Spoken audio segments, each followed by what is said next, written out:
Welcome back to another edition of Pride and Passion Baseball Talk. I am your host, Amir Sharaz Ortiz, aka Papi Ortiz '02. Amir Sharaz Ortiz, any combination thereof, it is okay and acceptable. Let's do this today. What are we doing? We're talking about the All-Star game. We are dead heat in the middle of summer. It's hot, y'all. I don't know about y'all. Go outside, I lose about 8 pounds. That's just checking the mail. But imagine just going out there and playing some baseball in the dead of summer, the Midsummer Classic, as they call it, right? The All Star Game. Let's. But before we get there, we're talking about the heat. We're talking about hot. We're talking about those teams that are heating up here midsummer. Let's go. Where we're going to start with? Let's go. Bam. How about 10 in a row? 10 in a row. This is a little bit different. I know usually I try to get to who's leading, who's up, who's ahead, who's doing their thing. But that's obvious. You know what I'm saying? It's obvious. I wear it on my chest, wear it on my head, I wear it on my arm. For those of you who don't know, I wear it proudly. But right now, we're not going to start the show off that way. Last week I started it off with that team in the country of Georgia. And I don't mean the Georgian Russians. I meant the Georgia Atlanta Rays. And that show got out of hand. That show literally got out of hand, and I don't want to do that this week. I want to focus on the All-Star game. But obviously, we can't do that without giving the props to the Baltimore Orioles and the Seattle Mariners. Both teams have a 10-game winning streak. Why is this relevant? Why is this pertinent? Why is this important? Why does it matter? It matters. It matters because for the first time in this time of year since probably the beginning of time, all 5 teams in American League East are above 500. That's for me, that's just a little bit insane, but it is. Yankees, obviously leading the way, 62 wins, 26 losses. The Rays at 48-40, Boston at 47-42, the Blue Jays 47-42, and now the Baltimore Orioles at 45-44. Again, why is that important? Because now they're only 2 games back from the playoffs. They're 2 games back from that wild card spot. This year's a little bit different. I'll keep reiterating. I'll keep mentioning over and over again. I'll keep saying it. There's 3 wild card teams this year, people. 3 wild card teams, and from the beginning of time, and by that, beginning of my time here doing this show, I've told you guys that I really believe that all 3 teams for the wild card will come out of the American League East. Now, what I didn't mention was Baltimore Orioles one of those teams? To me, that is crazy that we're talking about the Baltimore Orioles from Landover, Maryland, I believe. We'll give them Camden Yards in Baltimore credit. Right across the street from the Ravens Stadium, by the way. I've been to both of them. Nice stadium. For the first time in forever, and no, this is not a frozen prop or a gimmick, but we're talking about the Baltimore Orioles this time of year, 45-44. To me, that's insane. Now, above that, who, if the season ended right now, would make the playoffs, that's the Seattle Mariners at 47-42. Who would be out? Well, statistically, it'll be the Blue Jays. Boston, Toronto, and Seattle Mariners all have the same record. The tiebreaker would lead the Blue Jays out right now. It's not as important because we're not talking about October baseball. We're talking about Midsummer Classic baseball here in July. And the Seattle Mariners, who I thought at the beginning would be a good team. I said that. I didn't think it would be this good, but I thought they would compete. But obviously, Houston is way head and shoulders above that and being above the Seattle Mariners by 11 games, mind you. That's how better is the Houston Astros. So just imagine that being 47-42 and being 11 games back from fourth place. Just imagine being above 500 and being 17 and a half games back of the New York Yankees. So there you got the Yankees and you got the Astros. I was going to do the power rankings, but I want to focus on the All-Star game. I just needed to give props where props is where it's due. Obviously, the power rankings will have the Yankees and Astros 1 and 2, but we cannot count out right now and not give credit to the Baltimore Orioles. I just got this alert. Yep. Breaking news, and I'll get to that here in a minute. And the Seattle Mariners. I love it. I personally love it.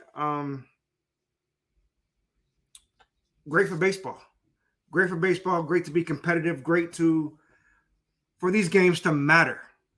Because, you know, the lull of a 162-game season, a lot of games really don't matter. But if there's more teams competing, more games do matter.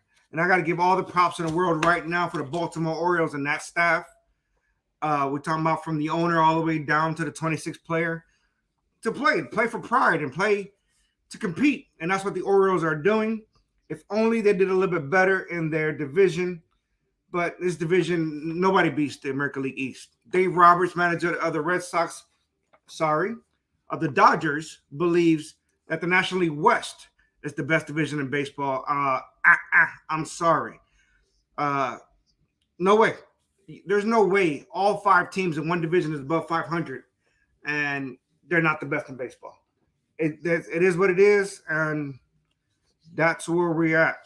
You know, so props. So let's go. Let's talk about a little bit of All-Star since we're in the All-Star frame of mind. These are your American League reserve players. Okay. I know last week I spent a lot of time doing the starters, giving the starters their props, Now, mind you, last week's show was less than 24 hours away from the deadline, the All-Star voting deadline, not the trade deadline, the All-Star voting deadline. So let's just keep in mind the players that got in. Yordan Alvarez, who will not be playing due to injury. Luis Arias, quite possibly the best pure hitter leading the major leagues in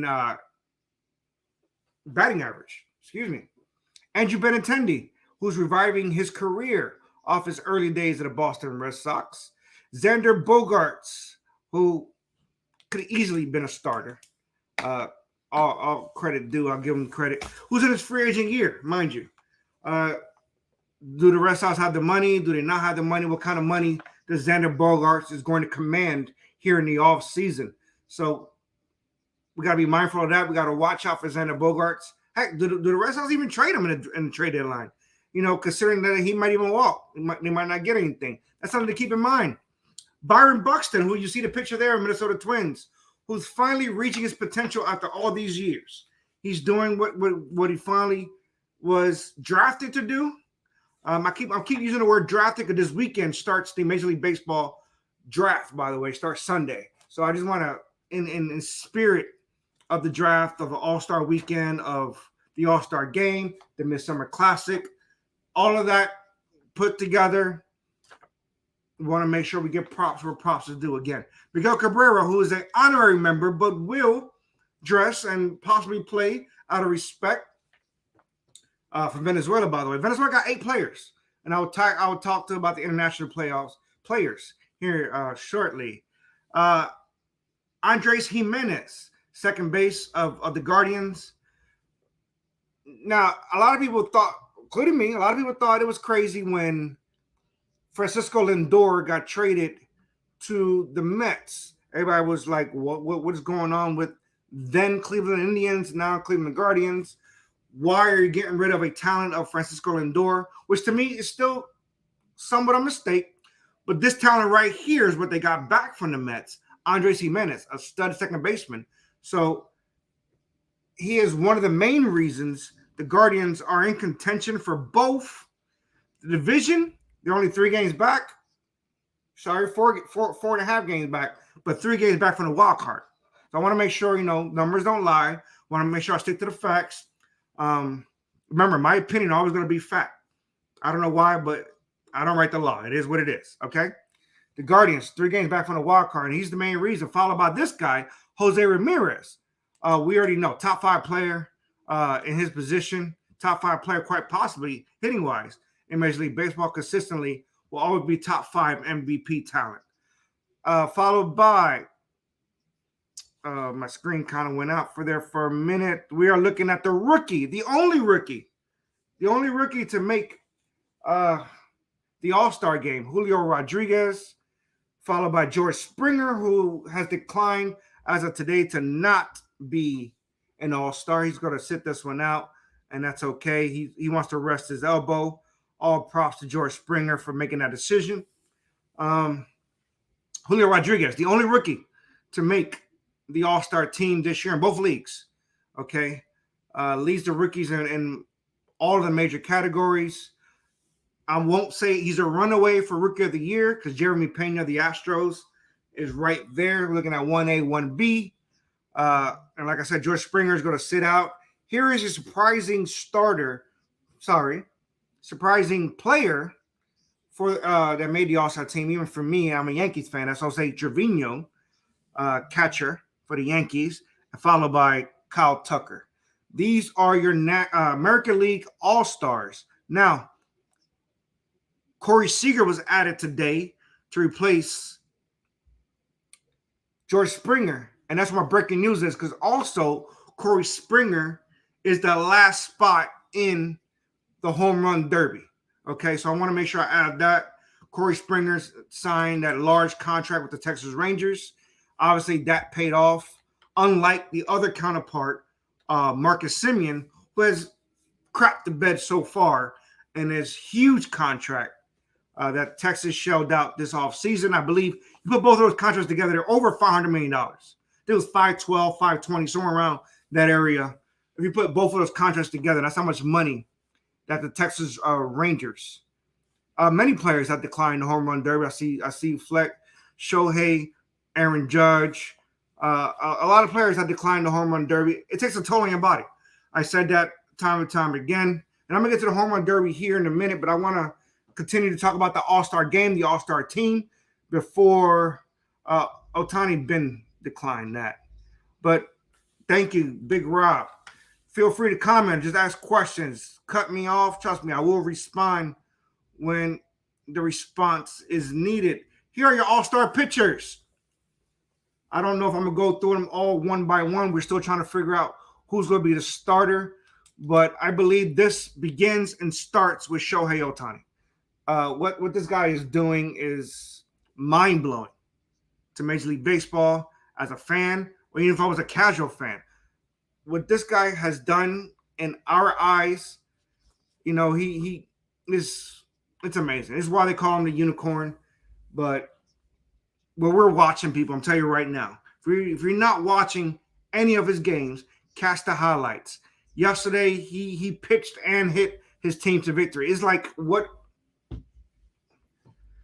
I can't express enough of what Shohei Ohtani, you know, so it's amazing. I am flabbergasted, befuddled, all those big words that throws me off. You want to throw them in there, if you want to type them in, I'm all that when it comes to Shohei Ohtani. You know, so just continue to, yeah, it's crazy. You know, I don't get it. You're absolutely right, Aaron. The average 7 Ks at home. I was at a home game last year, and nobody, as good as a lot of Marlins talent is, nobody goes to these games. So, yeah, befuddled. I'm befuddled. Me personally, I'm befuddled. I said that already. I said flabbergasted, befuddled. I said throw in words to throw me off that shocks me. Throw in a new word. Do something new, David. Red Sox fans, don't do anything new. Jeez. Where was I at? Shane McClanahan leads the American League in strikeouts. Might start. We're still trying to figure out what starter is, you know. And obviously, winning games are hard. We are witnessing greatness. I totally agree. That's why I pause just for a few seconds here, because we are witnessing greatness. I think McClanahan does have the right to start. But Ohtani, quick note, was voted in as both all-star pitcher and hitter. That's how much we are seeing of Shohei Ohtani. We can look, for example, Nestor Cortez. Did y'all know? And I read this earlier. I didn't write this down. I read this earlier. He was drafted in the 36th round of the draft. Now, mind you, the draft now only goes to 20 rounds. Major League Baseball cut it out. He was drafted 36th round. And only, I want to get this right, 4 pitchers in the history of Major League Baseball has made the All-Star team being drafted 36 or more.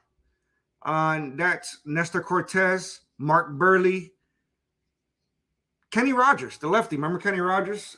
And I forgot the fourth, Berg. Dave Berg, Mark Berg, something Berg. My statistician, look that up for me if you can. But yeah, only 4 pitchers in the history of Major League Baseball. Now it's a little bit different because after 20 rounds, they become unsigned free agents. So imagine being an unsigned free agent, being an all-star. A great accomplishment. Okay? So that is amazing. And these, as you can see, you can read for yourself. I'm not going to salt your intelligence to anybody outside of the New England area. I'm pretty sure everybody else can read. What you're not going to see is Boston pitchers. Nobody in Boston can pitch or read. Let's move on. National League. National League. Where are we? What do we got? These are your National League reserves. National League reserves. And I am going to go through the list. Pete Alonso easily could have been voted starter. But when you got a player like Goldschmidt, it's kind of hard to take that spot. Nolan Arenado at third base in the hot corner. William Contreras. I got a fun fact about him here that I'll share in a minute. And I'm trying to step this up a little bit because I don't want to take a lot of your time.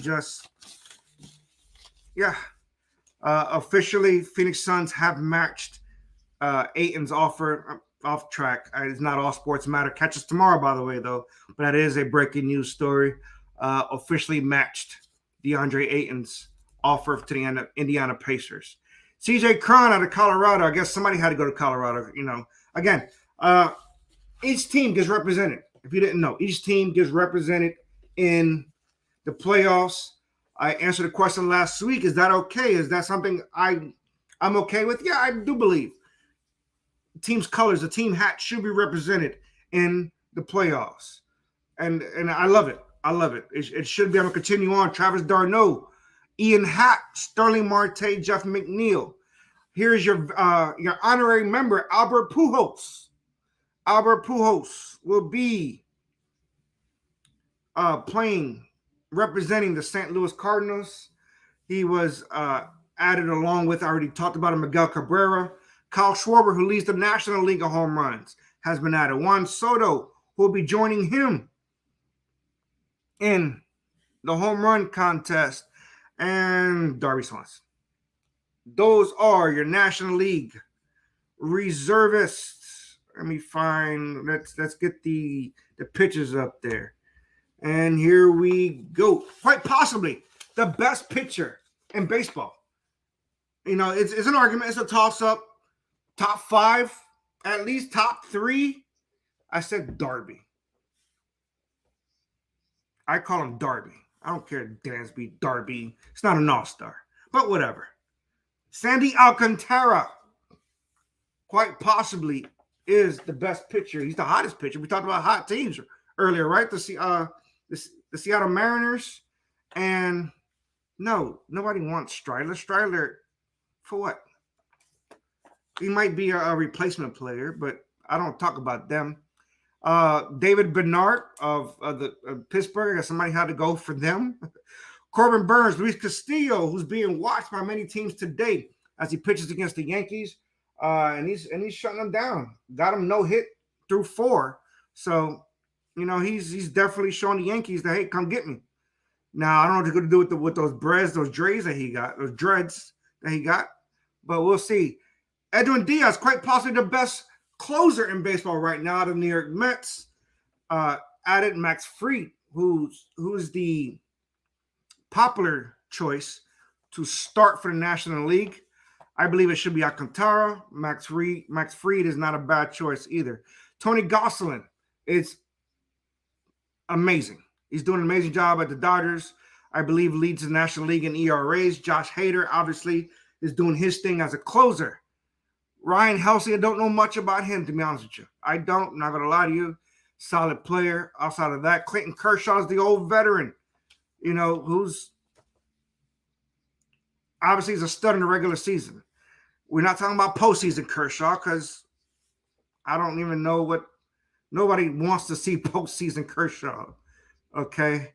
Tyler Anderson kind of failed his last few starts. That's probably why he's being punished. I can't even pronounce that name for Arizona. But I guess, when I said last week, when teams represent their teams, some teams get punished, So obviously some teams should have multiple or even more All-Stars. And this is where it hurts. So, yeah, this is what, nobody knows these guys. I'm trying to look right here. Joe Musgrove is having a very above. He's having a stellar season. T Ply, as I just been texted. Two ply, Joe Two Ply from the Arizona Diamondbacks. These are your starters. Let's see. What can I put on the screen so I can talk for a little bit? There's a couple of things I want to go over. Put something on the screen or put me on the screen, either or. Couple of things I want to go over for the All-Star game, get them out the way so y'all know I'm talking about all the teams. Obviously, the Yankees lead the way with 6 All-Stars. Okay. Cole Cortez, Clay Holmes, Jose Trevino, Aaron Judge, Giancarlo Stanton.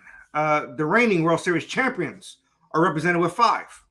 Okay. Fried, Darno, Dansby, Swanson, Acuna, who shouldn't be an All-Star, and William Contreras. Okay. They should have 4.5. Acuna should not even be in there. Of course, whatever. It's the All-Star edition. Duh. So, what are we talking about here? The All-Star edition. Don't cut me off anymore. These are the more All-Stars the Braves have had since 2011, by the way, when they have 5 then. Just want to throw it out there. Fun facts. Austin Riley got snubbed, but he is in. He is a backup to the backup. Austin Riley is in the All-Star game as of today. So boo-hoo, wipe up your snot fleck. He is a backup to the backup. Speaking of Contreras, he joins his brother, Cubs catcher Wilson Contreras, on the National League roster. They're the first brothers to make the All-Star game in the same season since. That's your trivia question. That is your trivia question. I'm not going to give any answers to the after the show. Integrity. Do not Google it. Somebody tell me. It is not. It is not. I will continue on. Look it up. Nope, not the Gordons, not the Alomars. All right. So overall, the Contreras will be the 5th set of brothers to start the All-Star game for the same league in the same year, joining the Alomars. Joe and Don DiMaggio, Dixie and Harry Walker, and Mort and Walker Cooper, 1942, 1943. Not the Cansecos, not the Giambis.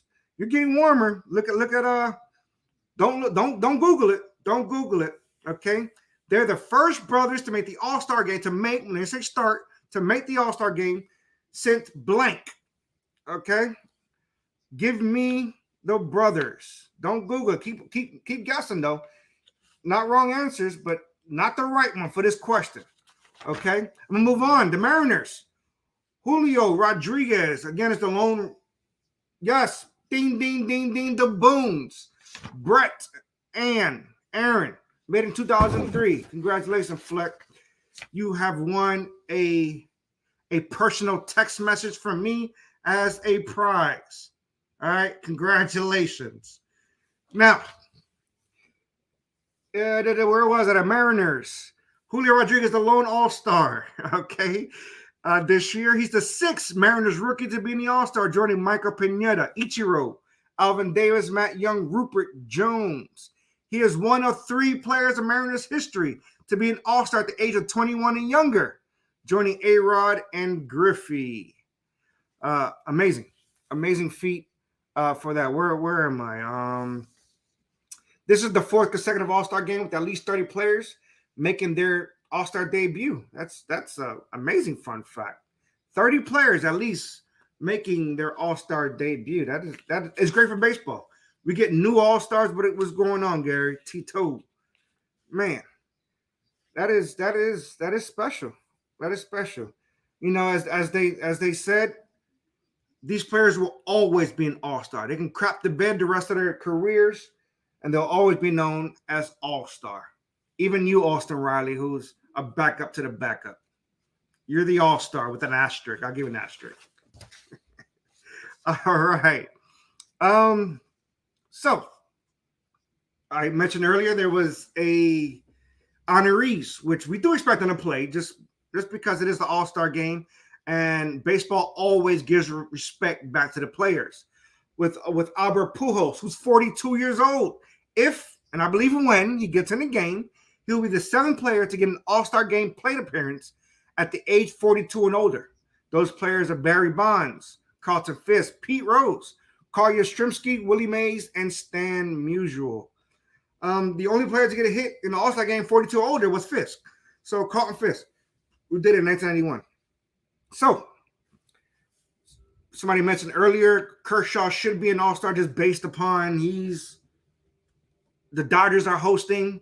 No, he won't get to 700. He won't. Clayton Kershaw, this is his 9th all-star selection, the 2nd most in Dodgers history. Who has the most? That's for you, Jimmy. Who has the most?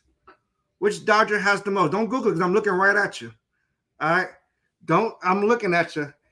Somebody give me an answer. I have the answer already. I just want the Dodgers fans to give me that answer. Clayton Kershaw has the 9th, which is the 2nd most. Who has the most all-star appearances as a Los Angeles Dodger? Now, for the 2nd year in a row, Shohei Ohtani is both a hitter and a pitcher. We mentioned that. So now he's done it twice because last year as well, he was voted as both, again, hitter and pitcher. And that's why he was the MVP.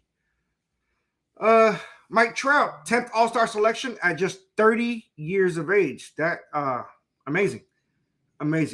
So another fun fact, he's one of 9 players to make at least 10 All-Stars by the age of 30. And all of these guys you guys should already know.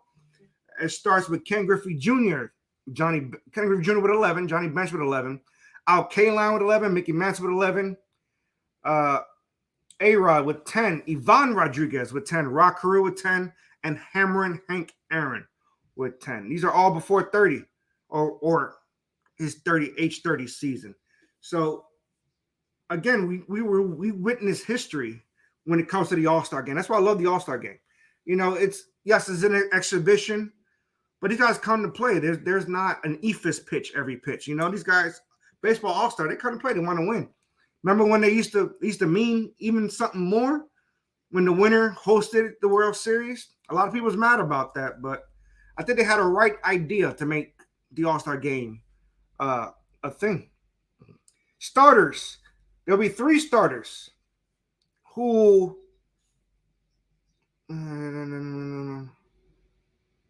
okay, 3 individuals. Excuse me. This is for the public. One player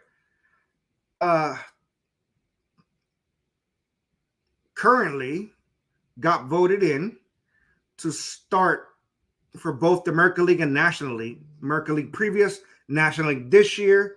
Only 2 players ever has done that. One is current. The past player is Craig Nettles.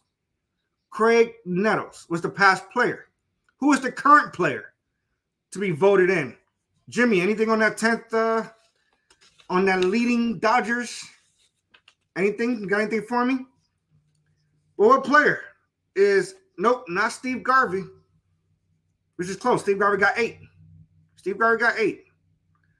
No, not, he got 10, but only 8 with the Dodgers. We're talking about all with the Dodgers. So that's like saying Miguel Cabrera comes over his last year, got 20 All-Stars, and they're all Dodgers. That does not count. That is cheating, sir. We are not cheating. We are talking about all with one team. Since Jimmy has no idea, I'm going to give you the answer. That is Pee Wee Reese. Yes, I threw you off. Hey, it's not a trick question. Pee Wee Reese is the Dodgers all-time. He has 10 All-Stars all with the same team. But back to the original question that just happened just now. There's 2 players in the history of Major League Baseball been voted as a starter for both leagues. Not Pee Wee Herman, sir. Craig Nettles is one. I got no answer, so I'm gonna tell you. Manny Machado was voted in with the Orioles, now with the Padres. Mookie Betts and Giancarlo Stanton will be the 6th and 7th players to start an All-Star game in the outfield for both leagues in their careers. So that's another fun fact for you. Machado, that question was the infield. That question, nobody's doing a dance for Pee Wee. All right. Here, back to the Dodgers. I'll serve you one up there, Jimmy. Trey Turner will be the first Dodger to start an All-Star game at shortstop since Bill Russell in 1980. No, we're not talking about the Boston Celtics, Bill Russell. We're talking about the Los Angeles Dodgers of Hollywood, Bill Russell, 1980, to start the Midsummer Classic. All right. Another fun fact. Let's keep this going, right? This is the All-Star Week, guys. Let's get excited. Canada's Alejandro Kirk, at the age of 23 years and 255 days, will be the youngest starting catcher since a 23-year-old Ivan Rodriguez in 1995. Okay, Pudge started 3 games before turning 24. The others to start at catcher at 23 or younger, Johnny Bench and Joe Torre. So, Fleck obviously wasn't paying attention because he's a Braves fan. Mookie Betts and Giancarlo Stanton will be the 6th and 7th players to start an All-Star game in the outfield for both leagues. I mentioned that Machado's question was the infield. 2 players are starting for the infield. Outfield is Betts and Giancarlo Stanton, who will be playing this season. Guerrero Sr., Ken Griffey Jr., Dave Winfield, Jason Bay, and Frank Robinson rounds out that list of members who started in the outfield for both leagues. Let's talk about duos. Aaron Judge and Giancarlo Stanton will be the first Yankees outfield duo to be all-star starters in the same year since Ricky Henderson and Dave Winfield. I can keep going. Yankee facts. All of this is Yankee facts. But yeah, those are some fun facts for the All-Star game. Amazing, right? I love it. I personally love it. I love the All-Star game. I love what it represents. Yes, we have. It's not Yankee-centric. I've actually been kind of going away from Yankee stats and Yankees this and Yankees that. And this is pure coincidence, by the way. Pure coincidence. I'm just wearing the All-Star attire. Okay. So let's go away for another second. And here are your Major League Baseball players of the week. And I'm doing this for Fleck because I was gonna erase this part of my show this week. But both All-Stars, both, what is it called? Asterisk All-Stars, because they're both replacements for backups. They're backups for backups, as I said. Backups for backups in the All-Star game. Neither was voted in, neither was named, but they're injury replacement players. But hey, however you get in, you get in. Much props to Austin Riley, Corey Seager. Like I said, Corey Seager is not replacing. He was named the eighth guy to join the home run derby. And I got breaking news. I have in front of me the home run hitting bracket. Yeah, that's right. I have the bracket. And I will release that here in a second. Hey, you might see it out there. Don't Google it. Just let me be breaking news for a change. All right. Thank you. Corey Seager, last week, batted 500, 11-22, 4 home runs. He had 5 multi-hit games out of the 6 he played. So to say he had a hell of a week, he had a hell of a week. Austin Riley batted 448, 13 out of 29, 3 doubles, 3 home runs, 8 RBIs, and helped the Braves go 6-1 last week. If only he hit this week to help beat the Mets, but who didn't hit? Oh, that'll be the whole team, by the way. So those are all fun facts. Don't get mad at me. These are all facts. I'm not making this up. Okay, I'm not making this up.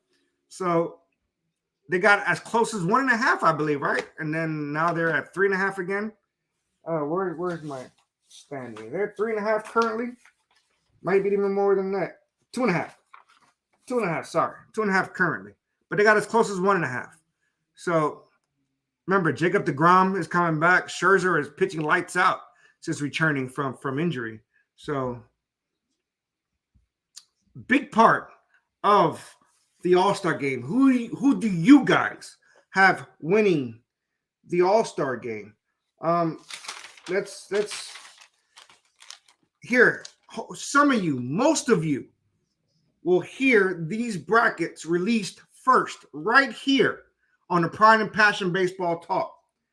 The number 1 seed, Kyle Schwarber, who leads the National League of Home Runs. He will, poor Pujols. They put him against Pujols. Why did they do that? Who decided to put Pujols to play in the first round against Kyle Schwarber? That's just, who knows? It's in LA. A lot of balls probably hit out of the park. Here's an intriguing matchup. The 4th seed, Juan Soto, will go up against the 5th seed, Jose Ramirez of the Guardians. The 3 seed, added today, literally within the last hour, Kyle Seager will hit up against the 6th seed, Julio Rodriguez, the rookie. And the back-to-back reigning, conquering, defending champion, Pete Alonso. Did I mention he's back-to-back? Pete Alonso will go up against Goutfoot Ronald Acuna Jr., which I don't agree he should be hitting. I believe he should be resting. A lot of players rest injuries during that week. But who knows? Acuna might hit him out. You know, they are softball tosses. But I don't wish them any evil. I just want players to get healthy. That's the God honest truth. Players should always try to get healthy. Now, I'm not telling them to stick some HGH in their arms. All right. That era is over. I'm just saying get healthy. They should be healthy. They should stay healthy. Yeah. Representation. Again, before I continue on, put it in the comments who you rooting for in the home run derby. I just mentioned the brackets. So you got Schwarber, Pujols, Soto, Ramirez, Seager, Rodriguez, Alonso, Acuna Jr. I think it might be Schwarber and Alonso at the end, me personally, but who knows? You know, it's whoever gets hot at the right time in these home run derbies. 28 players of international countries have made the All-Star this year. That's an incredible feat. Okay. That's it. That's a good point. Pujols, hope he goes out there hard and wins it. You know, why not end his career on a high note, you know, raise that trophy of the home run derby. Why not, you know? 11 players from Dominican Republic, 8 from Venezuela, as I mentioned earlier, led by Miguel Cabrera. 2 from Cuba, 2 from Puerto Rico, 1 from Aruba, Bahamas, Canada, Japan, and Mexico. If you're curious, I'm not going to go through all the names. I'm not going to, list each player from each country. I just want to focus on the ones. Aruba, Xander Bogaerts. I didn't know he was Arubian or Arubai. How do you say, guys? People who are from Aruba, what are they? Arubian? They're Arubai, Arubus, Erebus. Just I don't know. I haven't been. Now I'm jealous because I want to go to Aruba. Don't get me wrong, and I don't want to offend anybody when I get there. I don't want to walk in and be like, "What's going on, Aruban?" Hey, not maybe that's it, right? That Arubans. That's what. Okay, I never heard of it. I was saying that as a joke, and I guess I got it right. See, I'm never wrong. I'm never wrong. That's how that works. Bahamas got Jazz Chisholm Jr. Intriguing player. A very intriguing player. He's a stud at second base. He's a hothead, though. I give him that much. But any team would be lucky to have this young kid. Jazz Chisholm Jr. Canada. No, I said Baker went to Seattle. He did. He had a cup of coffee. He went to go visit the set of Grey's Anatomy. I was not wrong. Those are facts. Look it up. He went to Seattle. I didn't say he got traded. I said he went to Seattle. All right, get it right. Jeez. Canada. Oh, Canada. Alex Manoah. Pitcher. Great pitcher. He's been doing solid pitcher. Been doing great. He'll be representing Canada this year. Japan, obviously. Now, here's my question. Is it an asterisk? Because Shohei Ohtani is taking up 2 spots, hitter and pitcher. So shouldn't it be 2 players from Japan, even though it's the same person? Shohei Ohtani, Ohtani Shohei. I don't know how, Japan, you got to realize the last name goes first, or the first name goes on their uniforms. Just want to throw that out there. That's how the Japanese do it. That's why you always saw Ichiro. You didn't see Suzuki. So, are they the same player? Got 1 pitcher, 1 hitter. Hey, they don't call him the unicorn for no reason. You know what I'm saying? So, very intriguing. Japan got Ohtani, and I mentioned earlier, Mexico, Alejandro Kirk, representing the Toronto Blue Jays as well. Catcher. Let's see. I got a few minutes. I want to introduce a new segment to the world. It still needs some fine retuning, refining is the proper word. I don't know how you want to say it. Everybody's intrigued by these versus battles. You know what I'm saying? This singer versus that singer, this rapper versus that rapper. But as bad as they may sound on those stage, it's you reminisce still, right? You reminisce of the music, you reminisce of the times. You think about, where you've been, where you're coming from, where you're going. Things of that nature. Everybody is looking at, they are mildly entertaining. I agree, Then people start thinking about, what if this person went up against that person? I want to do a little bit different. I want to discuss matters of people who actually are going versus each other. Whether it's a subject, whether it is a player, whether it is I'm still trying to figure out the name of this segment, because obviously I can't, just steal verses. Maybe I can spell it wrong and say, because I'm Hispanic, I might be able to get away with it. But originally, I wanted to go with "Where's the Beef?" Remember the old line, whatever. But this here should have started with Donaldson and Tim Anderson when they started beefing, when he called him Jackie, if you remember correctly, and they went up against each other. The graphic is, I don't want to sound like those old guys, like it is fire. You know what I'm saying? That just sounds dumb. but it is fire. It's nice. It's or as Fleck will say, it pops. You got to stop watching HGTV, guy. Just that color pops. On that wall. It's very eccentric. Just stop. What's the beef is what I was leaning towards. I could be wrong, but I want to put it all together. I'm leaving it up to the masses somewhat, honestly. This show is your show. It pops is a great word. Hey, that's why they call me Pops. It's a great word. I'm a great person. See how that works?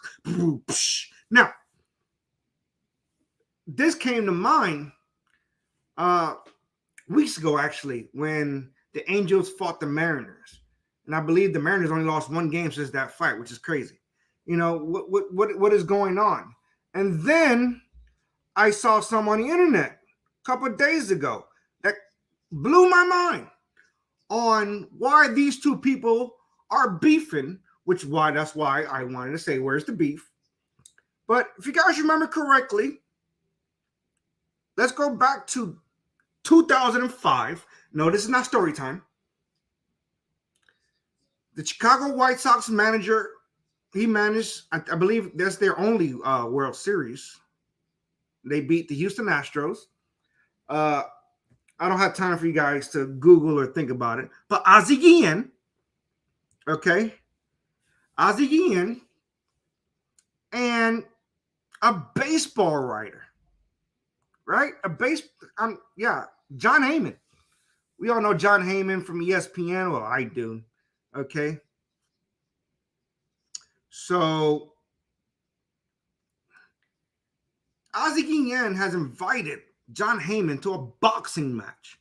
I don't know if two older people, I'm not going to call them elderly, because Guillen is still probably mid-50s, early 60s. John Heyman the same, 50s or 60s. But this is how it started. Major League Baseball insider John Heyman called Tony La Russa, and I quote, Rick Renteria with credentials. Now, end quote. It's insulting, and I'm not gonna insult intelligence or not like that. Rick Renteria used to manage the White Sox previous to Tony La Russa. Everybody knows Tony La Russa, the great Tony La Russa from his days with the Cardinals, the Oakland A's. He had the Bash brothers out there. He had Mark McGwire, in St. Louis. I believe, and this is my opinion, got nothing to do with the segment per se, but since we're on the subject of Tony La Russa, the White Sox are a new direction away from making some noise let me just say, I think they should fire Tony La Russa. Okay, I'm not taking sides of their beef, but I believe Tony La Russa is one of those old school managers. I get it. But I believe he should have been gone. He should have been gone. He got a very talented young team, but he's not breaking through. You know what I'm saying? If the Phillies can cut Joe Girardi, if Joe Madden, who won World Series, can cut from the Angels, why is Tony La Russa still got a job? I don't get it.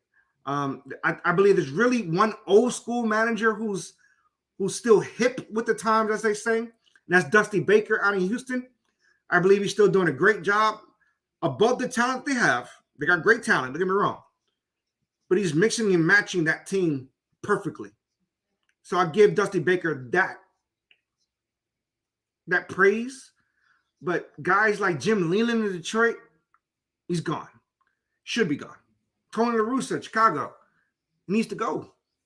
These guys need to go. They're before Buck Showalter. You know what I'm saying? And Buck Showalter is a pretty older manager who's doing a great job in New York, but these are older than Buck Showalter era. So I'm trying to get the words right, and it's the beef. So it's a Twitter battle exchange, which is crazy to me. There hasn't been a good Twitter battle since the days of Trump. So I want to throw that out there. But Heyman responded, "It will be interesting to see if it's possible to get someone's job by insulting them on a post-game show." You know, so Guillen was like, and I quote, I'm reading from Twitter now. Hate me why? Because of bad English? Because I am loud, good looking, rich? I don't need to insult anyone to get a job. Maybe you think I do. Tired of you putting me down. Bad English, Guillen. But this is his quote. Tired of you putting me down. Maybe you think you can because you're privileged and I am not. So it's interesting. They're beefing. Yeah, they're beefing. It's crazy, and these guys are going at it on Twitter. It's still going presently right now. You know, they're going back and forth. I'm pretty sure they need to take a nap because they're older. So yeah, what is going on there? So it's a new segment. We're still trying to refine it. We're trying to retune it. We're trying to see what it is. Where's the beef? Where's the versus? Who versus who? Why? I'm introducing that to y'all. Y'all tell me what y'all want to see, what y'all want to hear. I will tell it. What beef is going off week to week? What teams? You know, whose teams? What teams? Why? What players? And I will tell you that. Now, a couple of things happened last week that is going to lead to my story time. You know what? Let's go right into it. I think about a few minutes before the show ends here. The time. Let's go with September 6th, 1995. Before I tell you why I'm there, I'll tell you where I was there. I was at home somewhere, Newark, New Jersey, probably getting ready for my sophomore year. They finally say 96, nope, junior year. Junior year high school. September 6th, 1995. Getting ready for my junior year in high school. Getting ready for baseball season, as I always do. I was named captain junior year. I was all county junior year. I was a couple of years removed from playing Robinson Cano. Just want to throw that out there for those of you. Haha. I was on it. I was on it. I was my best years playing baseball. I thought I was going to be something. I'm not going to mention how bad I did senior year though. That's why I'm not playing baseball. But I thought I was projected. You know, September 6th, 1995. I was ready. I was ready. But what happened September 6th, 1995? A baseball legend. Greatness happened that day. Cal Ripken Jr. played in his 2,131st game. Straight game. He started, mind you, not played, started 2,131 straight games. I believe is a record that'll quite possibly never be touched. He broke Lou Gehrig's record of 2,130, which that record stood for 56 years. You know, mind you. So imagine a record starting 56 and all of a sudden you break it. Why are we talking about this? Why am I talking about it? Not we. Why am I talking about this? A few days ago on the 9th, Whit Merrifield injured his right toe, quite possibly messing some ligaments. He was hot on the market. A lot of teams were looking at him for the trade. Don't know if he's going to recover sooner than later, but he had the active longest streak of games played, a game started with 553, and he got hurt last week. So, you know me, I always like to tie things together. That is why I brought up September 6th. I brought up Cal Ripken, and that led me to think, what record in Major League Baseball is just unbreakable? You guys can chime in real quickly. Think about it. I'm going to throw some out there to give you guys some options, and then we're going to end the show with that. Joe DiMaggio had a 56-game hitting streak. Can that be broken? I believe Pete Rose had a 44 in the National League, 42-44. Nolan Ryan, 5,714 career strikeouts. The next closest one had like 800 less than him, and that was Randy Johnson. So imagine not even coming close to that mark. Pete Rose, 4,256 career hits. The only person that was close to that was Ichiro, and that's when you added his Major League and Japanese career together. So imagine that, 4,256. Also, on top of that, only 2 men ever have more than 4,000 career hits. That's a quick trivia, real quick. Pete Rose and who, and I'll give you about 60 seconds for that.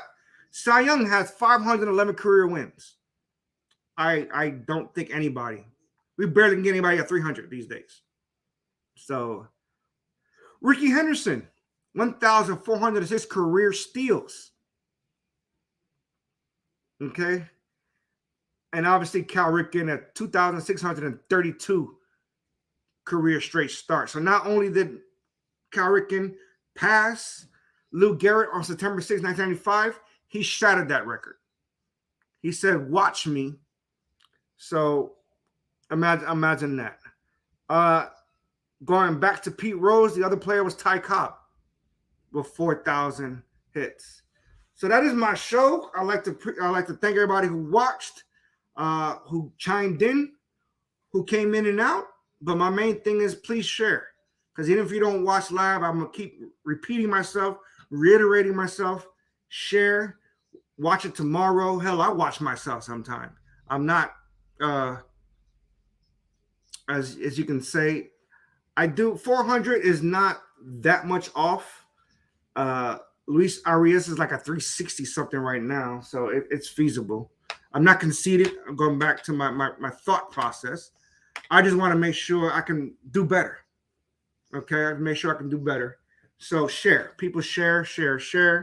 I appreciate you. Catch us tomorrow, All Sports Matters podcast, as we start to discuss the NFL season, breaking it down division by division, week in and week out. All right, 7 Eastern, 6 Central. Yeah, 7 Eastern, 6 Central. Tomorrow, catch us. We're just having a good time. All right, we're gonna throw in a little bit at the end, but yeah, what does the NFL season has in store? We'll try to break it down division by division. Share, thank you, like, heart, do whatever you got to do. Make us bigger, because with us, we're going to take you with us, and we appreciate you guys. That is my show. Jimmy, take it away.